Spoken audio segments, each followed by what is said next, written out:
इंशाअल्लाह ताला एक दिन ऐसे होगा जब बंगाल के आधे पॉपुलेशन वो भी उर्दू बोलेंगे और उर्दू शेर शायरी बोलेंगे। আপনি কি জানেন বাংলা ভাগ হতে চলেছে? জানেন না? খবর পাননি? তাহলে বলি, এই সংগঠনটিকে দেখুন। হিন্দি উর্দু বলে মানে পাকিস্তানি তো হিসাব মতো, হ্যাঁ? বাংলা বললে যদি বাংলাদেশি হয়, যে হিন্দি উর্দু বাংলার মাটিতে বলে সে পাকিস্তানি। এদের কি করা উচিত?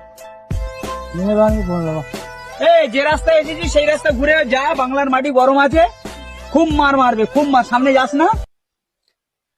এই সংগঠনটির কাজ, এরা ভাষা নিয়ে লড়াই করছে, বাংলা ভাষাটাকে নিয়ে। অবশ্যই খুব ভালো বিষয়, কিন্তু লড়াইটা কার সাথে করছে? লড়াইটা করছে এদেশেরই মানুষের সাথে, যারা ভিন রাজ্য থেকে এ রাজ্যে আসছে দুটো রুটির তাগিদে। তাদের উপরে এদের ভীষণ রাগ। যখন মাননীয় ফিরহাদ হাকিম মহাশয় বলেন যে একদিন আমরা সবাই উর্দু ভাষা বলবো ইনশাআল্লাহ,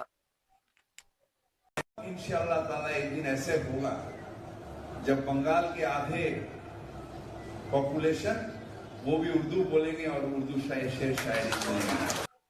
তখন এরা যায় কোথায়, থাকে কোথায়? কই তখন তো প্রতিবাদ করতে দেখি না। এখন কোথায় সিনেমা কম চলছে, হিন্দি সিনেমা বেশি চলছে কি বাংলা সিনেমা বেশি চলছে সেটা নিয়ে লড়াই করছে। কোথায় ছোট একজন দোকান করে হিন্দিতে তার ব্যানার টানিয়ে ব্যবসা করছে, মিষ্টির দোকান করেছে কি অন্য কিছুর দোকান করেছে, তখন গাজালা করে। কিন্তু ফিরহাদ হাকিম মহাশয়কে এনারা কিছু বলেন না।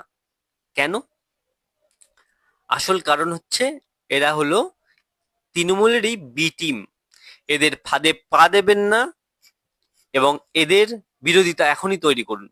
मुझे स्टेट्स के नाम ना सुनाई देते हैं ना दिखाई देते हैं, सिर्फ एक मुल्क का नाम सुनाई देता है, इंडिया। इंशाअल्लाह ताला एक दिन ऐसे होगा जब बंगाल के आधे पॉपुलेशन वो भी उर्दू बोलेंगे और उर्दू शेर शायरी बोलेंगे। আপনি কি জানেন বাংলা ভাগ হতে চলেছে? জানেন না? খবর পাননি? তাহলে বলি, এই সংগঠনটিকে দেখুন। হিন্দি উর্দু বলে মানে পাকিস্তানি তো হিসাব মতো, হ্যাঁ? বাংলা বললে যদি বাংলাদেশি হয়, যে হিন্দি উর্দু বাংলার মাটিতে বলে সে পাকিস্তানি। এদের কি করা উচিত? এই যে রাস্তায় এসেছি সেই রাস্তা ঘুরে যা, বাংলার মাটি গরম আছে, খুব মার মারবে, খুব মার, সামনে যাস না।